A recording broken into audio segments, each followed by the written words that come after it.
Hello everyone. आज की class में हम लोग कॉस्ट अकाउंटिंग का मीनिंग, उसके फीचर्स और ऑब्जेक्टिव्स को स्टडी करेंगे। What is cost accounting? Cost accounting is the combination of two words cost and accounting. Cost means an amount that has to be paid or spent to buy or obtain something. किसी वस्तु को खरीदने या procure करने में हम जो money पे करते हैं उसे हम उस वस्तु की कॉस्ट या लागत कहते हैं। फॉर एग्ज़ाम्पल, यदि मैं आपसे पूछूं कि ये पेन आपने कितने का परचेज़ किया, मान लीजिए आप कहते हैं 10 रुपये का, तो आपके लिए इस पेन की कॉस्ट कितनी होगी? 10 रुपये होगी। हम कह सकते हैं the expenses incurred in purchasing something is known as a cost. Now what is accounting? The process of recording financial transactions is known as a accounting. अपने बिजनेस ट्रांजैक्शंस को प्रॉपरली रिकॉर्ड करना, उसको क्लासिफाई करना, उसको identify करना, उसको summarise करने के प्रोसेस को हम अकाउंटिंग कहते हैं। लेकिन अकाउंटिंग के साथ दो टर्म और इंट्रोड्यूस हो जाते हैं, एक बुक कीपिंग और एक अकाउंटेंसी। इनमें क्या डिफरेंस है? बुक कीपिंग हमारी फर्स्ट स्टेप होता है जिसमें हम ट्रांजैक्शंस को प्रॉपरली आइडेंटिफाई करते हैं, क्लासिफाई करते हैं, रिकॉर्ड करते हैं और एट लास्ट बताते हैं कि पर्टिकुलर पार्टी से हमको कितना पैसा लेना है या कितना पैसा देना है। इट मीन्स कौन सी पार्टी हमारी डेटर है और कौन सी पार्टी हमारी क्रेडिटर है, जिसके लिए हम प्रॉपर सेट ऑफ बुक्स को यूज़ करते हैं और उसमें हम सारे ट्रांजैक्शंस को रिकॉर्ड करते हैं। दो बुक्स होती हैं, एक जर्नल्स और एक लेजर। जर्नल में हम ट्रांजैक्शंस को रिकॉर्ड करते हैं और लेजर में हम पर्टिकुलर एक एक अकाउंट को मेंटेन करते हैं उसके नेम से और एट लास्ट बताते हैं who is debtor and who is creditor. Second step is accounting. What is accounting? Accounting हमें किसी भी एंटिटी की फाइनेंशियल पोजीशन बताता है। हम सेट ऑफ रिकॉर्ड्स के बेस पर जो हमने बुक कीपिंग में प्रिपेयर करे हैं, उन सेट ऑफ बुक्स के बेस पर trading and profit and loss account को मेंटेन करते हैं, कैश फ्लो स्टेटमेंट बनाते हैं और एट लास्ट बताते हैं कि हमारी कंसर्न में एग्जैक्टली कितनी एसेट्स और कितनी लायबिलिटीज़ हैं, हमारी कंसर्न की फाइनेंशियल पोजीशन क्या है। तो अकाउंटिंग को मेंटेन करने के लिए हमें बुक कीपिंग की हेल्प लेनी होती है। इसीलिए बुक कीपिंग हमारा फर्स्ट स्टेप होता है और अकाउंटिंग हमारा सेकेंड स्टेप होता है, जिसमें हम समराइजिंग, एनालाइजिंग और इंटरप्रिटेटिंग करते हैं उन सब ट्रांजैक्शंस की जो ऑलरेडी हमारी सेट ऑफ बुक्स में रिकॉर्डेड होते हैं। And third one is accountancy, जो कि बुक कीपिंग और अकाउंटिंग का कॉम्बिनेशन है। दोनों के फंक्शन अकाउंटेंसी में परफॉर्म होते हैं। इसीलिए अकाउंटेंसी को हम एक सिस्टमेटिक बॉडी ऑफ नॉलेज भी कहते हैं। Accountancy systematic body of knowledge होने के साथ साथ मैनेजमेंट को फीडबैक भी प्रोवाइड करता है। वो बताता है कि हमारी कंसर्न की फाइनेंशियल पोजीशन कैसी है और हमारे कंसर्न का स्टेटस कैसा है। वो सारी डिटेल मैनेजमेंट को प्रोवाइड कराता है स्टैटिस्टिकल डाटा के फॉर्म में, जो कि हमारे टॉप लेवल को रिक्वायर्ड होती है, जिससे कि मैनेजमेंट अपने कंसर्न्स के लिए टाइम टू टाइम डिसीजन ले सकते हैं। यहाँ पर हम लोग कॉस्ट अकाउंटिंग एक सब्जेक्ट के फॉर्म में पढ़ रहे हैं, तो हमको पता होना चाहिए कि ओवरऑल अकाउंटिंग कितने तरीके की है। हमने फर्स्ट ईयर में फाइनेंशियल अकाउंटिंग पढ़ी, सेकेंड ईयर में हमारा सब्जेक्ट कॉस्ट अकाउंटिंग है और थर्ड ईयर में हम मैनेजमेंट अकाउंटिंग पढ़ेंगे। तो ओवरऑल कॉमर्स में 3 तरीके की अकाउंटिंग यूज़ होती है: financial accounting, cost accounting and management accounting. Financial accounting में स्टूडेंट कंसर्न की trading and profit and loss account और बैलेंस शीट बनाना सीखता है।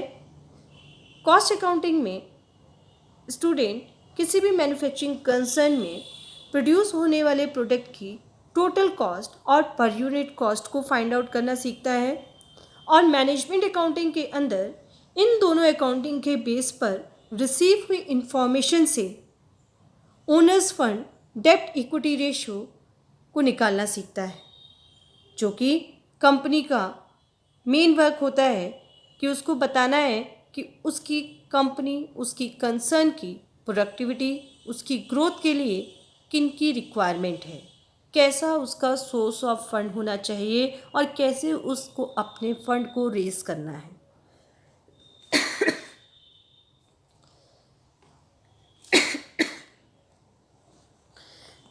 Next is cost accounting. हम यहाँ पर कॉस्ट अकाउंटिंग एक सब्जेक्ट के फॉर्म में पढ़ रहे हैं और कॉस्ट अकाउंटिंग टर्म हमारी मैन्युफैक्चरिंग कंसर्न्स या इंडस्ट्रीज़ के लिए यूज़ हो रहा है।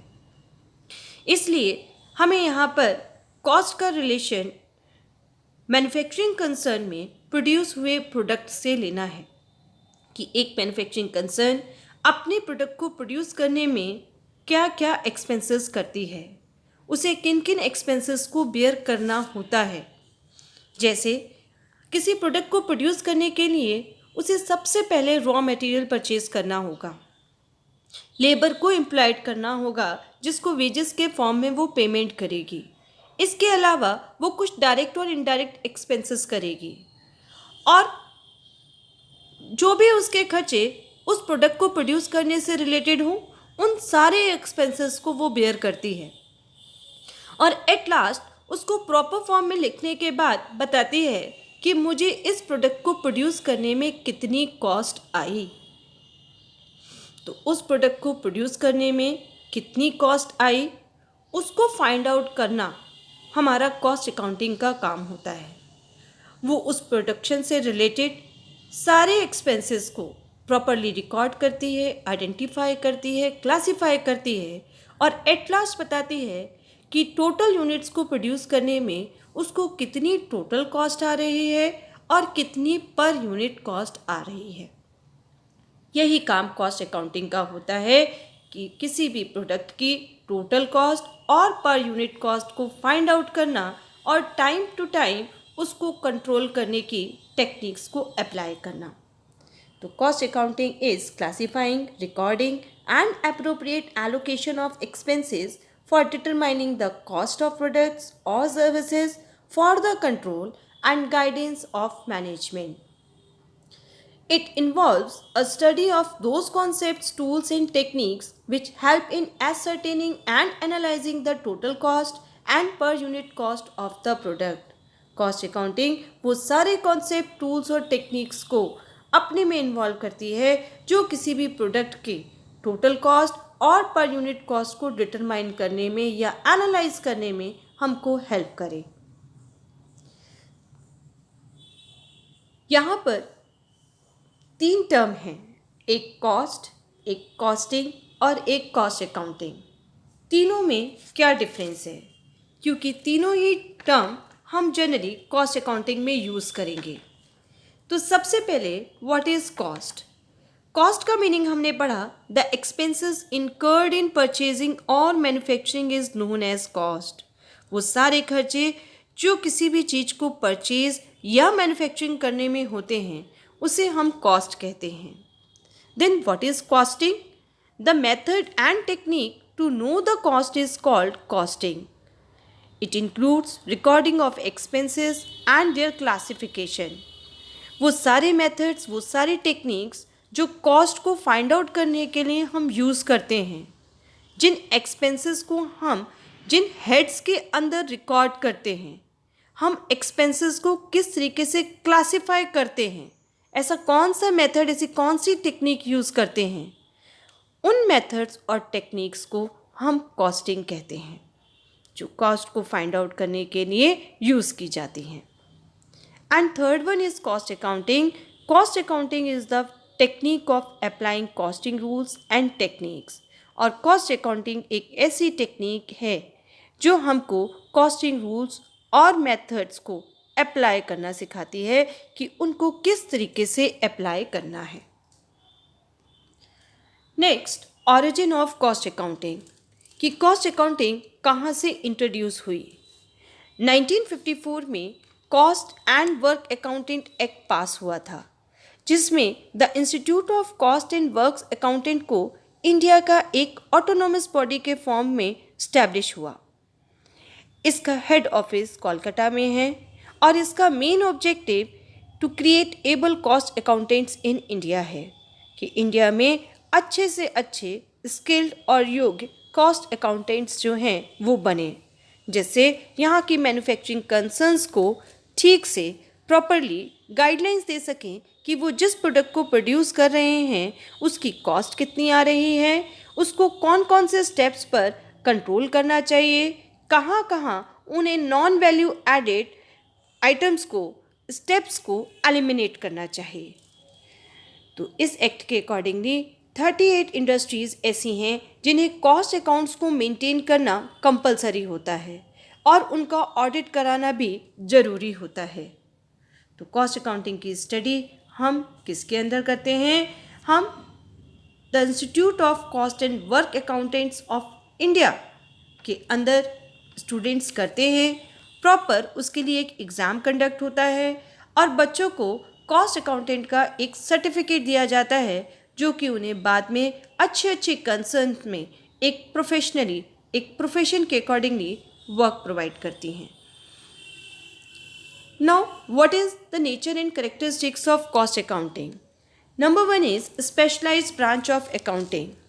कॉस्ट अकाउंटिंग की एक स्पेशलाइज्ड ब्रांच है क्योंकि यह भी फाइनेंशियल अकाउंटिंग की तरह डबल एंट्री सिस्टम पर बेस्ड होती है। It has its own concepts and conventions. इसके अपने विचार और अपनी अवधारणाएं होती हैं। कॉस्ट अकाउंटिंग में एक प्रोडक्ट से रिलेटेड सारे एक्सपेंडिचर्स की कॉस्ट को क्लासीफाई, रिकॉर्ड और एनालाइज किया जाता है। Number 2 is art and science both.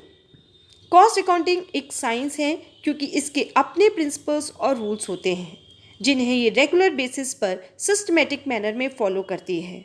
ये आर्ट भी है क्योंकि बिजनेस प्रॉब्लम्स को सॉल्व करने के लिए इसकी अपनी कुछ टेक्निक्स और प्रिंसिपल्स होते हैं और हर मैन्युफैक्चरिंग कंसर्न की अपने प्रोडक्ट को प्रोड्यूस करने से रिलेटेड अलग एक्सपेंडिचर्स होते हैं जिसकी प्रैक्टिस से ही इनमें परफेक्शन आता है।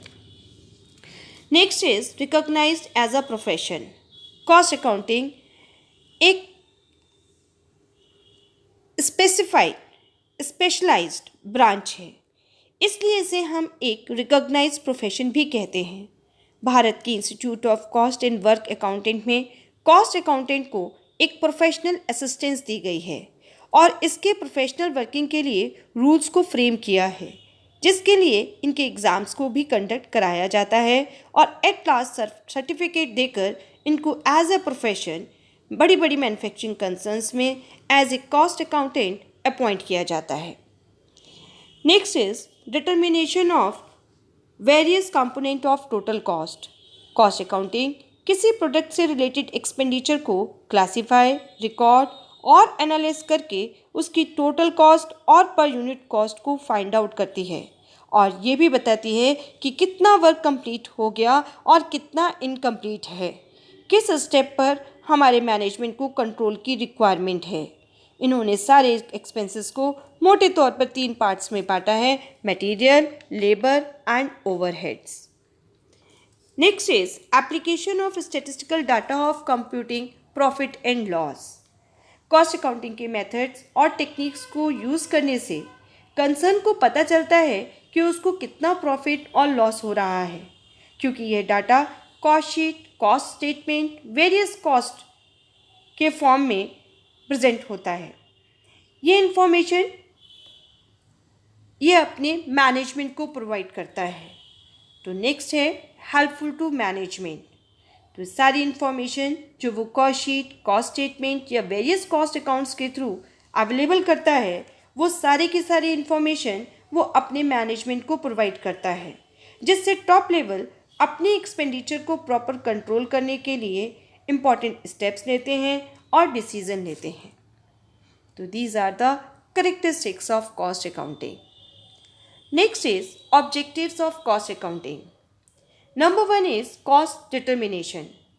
कॉस्ट अकाउंट्स का मेन ऑब्जेक्टिव होता है प्रोडक्ट या सर्विस की टोटल कॉस्ट या पर यूनिट कॉस्ट को फाइंड आउट करना कि किसी भी मैन्युफैक्चरिंग कंसर्न में जहाँ पर प्रोडक्ट्स या गुड्स प्रोड्यूस हो रही हैं उसमें होने वाले सारे खर्चों को डिफरेंट हेड्स में शो करना और उसके बाद बताना कि उस प्रोडक्ट को प्रोड्यूस होने में उनकी कितनी टोटल कॉस्ट लगी, कितनी पर यूनिट कॉस्ट लगी। ये काम कॉस्ट अकाउंटिंग का होता है। Second is cost control. Cost accounting का दूसरा ऑब्जेक्टिव कॉस्ट को कंट्रोल करना है। कोई भी concern minimum cost per maximum production करना चाहती है। इसी ऑब्जेक्टिव को फुलफिल करने के लिए कॉस्ट अकाउंटिंग की स्टडी की जाती है। कॉस्ट कंट्रोल से मीनिंग होता है कंसर्न की टोटल कॉस्ट को कंट्रोल करना, जिसमें कंसर्न अपने स्टैंडर्ड्स को सेट करती है और उनका एक्चुअल परफॉर्मेंस के साथ कंपैरिजन करती है और फिर नेसेसरी स्टेप्स लेती है कि कॉस्ट को कम करने के लिए हमको क्या करना चाहिए। सपोज उसकी एक्चुअल टोटल कॉस्ट उसकी एज्यूम टोटल कॉस्ट से ज़्यादा आ जाए तो उसको कम करने के लिए लिए जाने वाले स्टेप हमारे कॉस्ट कंट्रोल कहलाएंगे, जिसके लिए हम बजटरी कंट्रोल और स्टैंडर्ड कॉस्टिंग जैसी टेक्निक्स की स्टडी करेंगे। Next is cost reduction. Cost reduction means permanent reduction in per unit cost of goods produced without compromising the quality of goods. Cost reduction का relation पर unit cost से होता है। Producer जब पर यूनिट कॉस्ट को बिना क्वालिटी को कॉम्प्रोमाइज़ करे कम कर दे तो उसे हम कॉस्ट रिडक्शन कहेंगे। कॉस्ट रिडक्शन में सेट ऑफ स्टैंडर्ड्स नहीं होते हैं, उसमें प्रोडक्ट की यूटिलिटी को कम नहीं किया जाता, उसकी सूटेबिलिटी को चेंज नहीं किया जाता, केवल नॉन वैल्यू एडेड एक्टिविटीज़ को एलिमिनेट कर दिया जाता है, जिससे उसकी पर यूनिट कॉस्ट कम हो जाती है। इसीलिए कॉस्ट रिडक्शन हमारा नेवर एंडिंग प्रोसेस होता है, जिसको हम प्रेजेंट या फ्यूचर में अप्लाई करते हैं। इसका पास्ट से कोई भी रिलेशन नहीं होता, जबकि कॉस्ट कंट्रोल का रिलेशन पास्ट से और प्रेजेंट से होता है, क्योंकि उसमें हम पास्ट के बेस पर स्टैंडर्ड सेट करते हैं और प्रेजेंट के बेस पर एक्चुअल परफॉर्मेंस करते हैं और एट लास्ट हम कंपैरिजन करते हैं।